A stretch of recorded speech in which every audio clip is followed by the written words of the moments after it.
ట్విట్టర్లో క్రికెటర్ సిద్ధుది ఒక వీడియో ఆ, బాగా సర్క్యులేట్ అయింది. ట్విట్టర్లోనే కాదు ఇతర సోషల్ మీడియాస్లో కూడా. దాంట్లో ఏంటంటే తన వైఫ్ క్లినికల్గా క్యాన్సర్ ఫ్రీ అని డిక్లేర్ చేయబడింది అని చెప్తాడు. అండ్ తను ఫాలో అయిన డైట్ ప్లాన్ గురించి కూడా చెప్తాడు.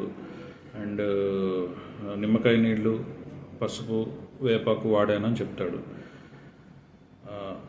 అయితే సోషల్ మీడియాలో ఏంటంటే ఆ పార్ట్ మాత్రమే సర్క్యులేట్ అవుతుంది. ఇన్ఫ్యాక్ట్ ఆ ఫుల్ ప్రెస్ కాన్ఫరెన్స్ చూస్తే మీరు తను చేపించిన సర్జరీస్ గురించి, తన భార్యకి ఇప్పించిన కీమోథెరపీ గురించి కూడా చెప్పాడు. ఇన్ఫ్యాక్ట్ వాళ్ళ కొడుకు పెళ్ళినప్పుడు ఒక కీమోథెరపీ సెషన్ మిస్ అయిందని, అప్పుడు ఆ క్యాన్సర్ మళ్ళీ ఫ్లేరప్ అయిందని కూడా చెప్పాడు. కానీ సోషల్ మీడియాలో ఏంటంటే ఈ పార్ట్ మాత్రమే ఎక్కువ ప్రాచుర్యం అవుతుంది. సర్జరీ, కీమోథెరపీ గురించి చెప్పింది మాత్రం ప్రాచుర్యం అవ్వట్లేదు. సో దానివల్ల నష్టం ఏంటి అంటే ప్రజలు ఇవి చేస్తే తగ్గిపోయేదానికి అంత మందులు వాడటం ఎందుకు, సర్జరీ చేయించడం ఎందుకు అనేసి ఇవే ఫాలో అయ్యారంటే ఇంకేం జబ్బు ముదిరి 5 సంవత్సరాలు 6 సంవత్సరాల్లో బతకాల్సింది కూడా సంవత్సరం 2 సంవత్సరాల్లోనే కాంప్లికేషన్స్ ల్యాండ్ అయ్యి డెత్ అయ్యే ఛాన్స్ కూడా ఉంటుంది. అండ్ ఇంకోటి ఈరోజు న్యూస్ కూడా చూశాను. ఒక పాప 9-10 ఇయర్స్ పాప బ్రెయిన్ ట్యూమర్ అని తెలిస్తే 40 రోజుల నుంచి వాళ్ళు పాపని చర్చిలో తీసుకెళ్ళి ఉపవాస ప్రార్థనలను చేయించారంట. 40 రోజుల తర్వాత ఆ పాప చర్చిలోనే చనిపోవడం జరిగింది. ఇట్లా ఈ మూఢనమ్మకాలు ఎప్పటికీ పోతాయో ప్రజల్లో.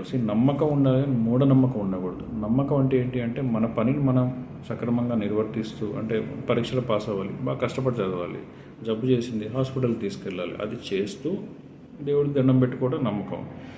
అవి చేయకుండా, అసలు చేయాల్సింది చేయకుండా దేవుడా నువ్వే దిక్కు అంటే అది మూఢనమ్మకం. నమ్మకం ఉంటే మంచిదే, కానీ మూఢనమ్మకం ఉండకూడదు. సో పర్టికులర్గా హెల్త్ విషయంలో ఎందుకో జనాన్ని ఒప్పించడం కష్టం అవుతుంటుంది. ఏదైనా కార్ కొనాలి అనుకుంటే మనకు అవసరం లేని ఫీచర్స్ ఉన్న టాప్ ఎండ్ మోడల్కి వెళ్ళాలి అని అనుకుంటాము. 1,00,000 ఎక్కువ అయినా సరే టాప్ ఎండ్ మోడల్. ఎంతమంది అన్ని ఫీచర్స్ వాడరు. కానీ హెల్త్ కేర్ విషయంలో మాత్రం ఎంత చీప్గా అయితే అంత అవ్వాలి అని చూసుకుంటూ ఉంటారు. ఎక్కడైనా చీప్ అయ్యే కొద్దీ క్వాలిటీ కూడా అట్లానే ఉంటుంది. సో డబ్బులు ఖర్చు పెడితేనే హెల్త్ అనేది కూడా బాగుపడుతుంది. అక్కడ కాంప్రమైజ్ అయితే క్వాలిటీ దగ్గర కూడా కాంప్రమైజ్ అవ్వాల్సి వస్తుంది. సో ఓవరాల్గా ఏంటి అంటే ఇవన్నీ నమ్మకండి. మీకు ఒంట్లో ఏమన్నా జబ్బు చేస్తే ఒక డాక్టర్ దగ్గరికి వెళ్ళండి. ఆ డాక్టర్ క్వాలిఫైడ్ పర్సన్, గవర్నమెంట్ చే క్వాలిఫైడ్ చేయబడ్డ పర్సన్. సో డాక్టర్స్ అంటే ఎవరు, ఏమేమి క్వాలిఫికేషన్స్, ఎంబీబీఎస్ అని కాదు, ఎంబీబీఎస్, BIMS, BHMS, BUMS వీళ్ళు మాత్రమే వైద్యం చేయడానికి అర్హులు చట్టపరంగా.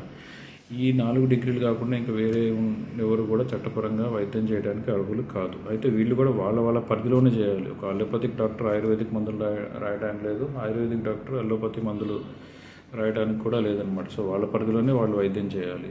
సో వీళ్ళని కాకుండా ఇంకా 3వ పర్సన్ ఇట్లా చర్చిలకి, గుళ్ళకి, బాబాల దగ్గరికి వీళ్ళకు వెళ్తే జబ్బులు తగ్గవు, డబ్బులు పోతాయి, ఇంకా జబ్బు ముదిరిపోద్ది.